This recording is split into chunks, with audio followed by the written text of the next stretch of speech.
Inferno, Canto 15. Dante meets a troop of spirits who have been guilty of crimes against nature.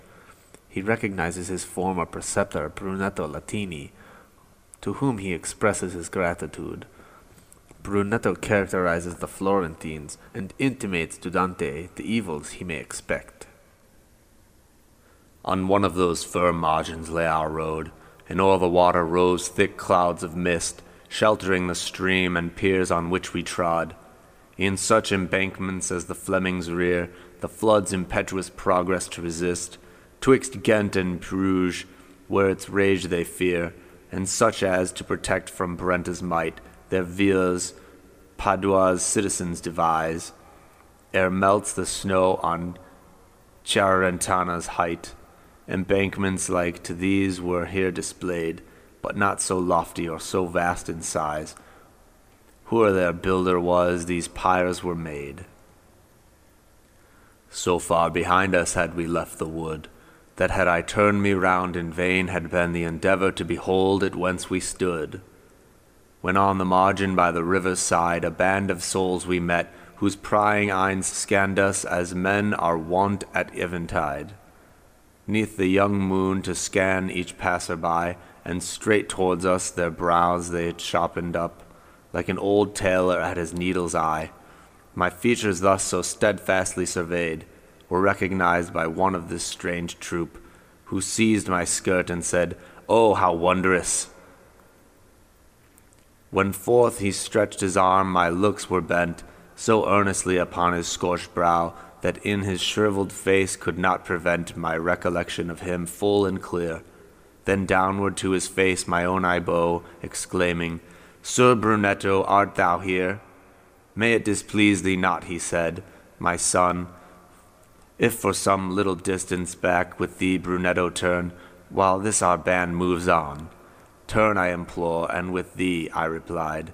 "I'll sit me down, if so thy wish it to be, and it offendeth not my faithful guide."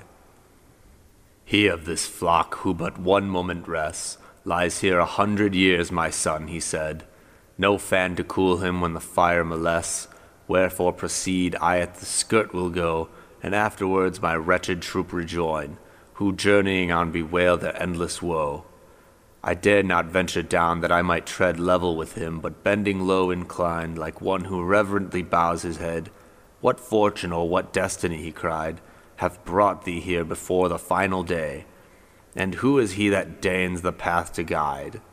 Then I, "In that fair world which lies above, bewildered in a veil I went astray, ere riper years my steps could disapprove, nor left till yestermore that veil of gloom. But thither was returning when he came by who by this pathway reconducts my home. A glorious port if thou pursue thy star. Thou canst not fail to reach," did he exclaim, "if true my judgment in life's season fair, and had not death full early closed mine eyes, seeing that heaven was so benign to thee, I would have aided thy sublime emprise. But that ungrateful and malignant race, who erst came down from lofty Fiesole, and of the mountain flint still bear the trace, thy goodness to requite will surely bring evil on thee, and it is meet thy should. For not with crabs the pleasant fig should spring. In olden time they were reported blind, a people greedy, envious, and proud. From their depravity cleanse thou thy mind. Such fame thy fortune hath in store, for thee shall either side with craving hunger pant. But from the goat far let the sweet herb be, then let them tread each other under foot. The beasts of Fiesole be spared the plant. If any mid their filth still chance to shoot, whence may the hallowed seed of Rome revive? That seed in Florence left, when she was made a nest for such malignity to thrive. I answered him, "Had all my prayers been heard, not yet the debt of nature had you paid, nor been from human intercourse debarred. For still deep fixed within my memory lives your paternal image good and clear, as when from day to day you consoled me."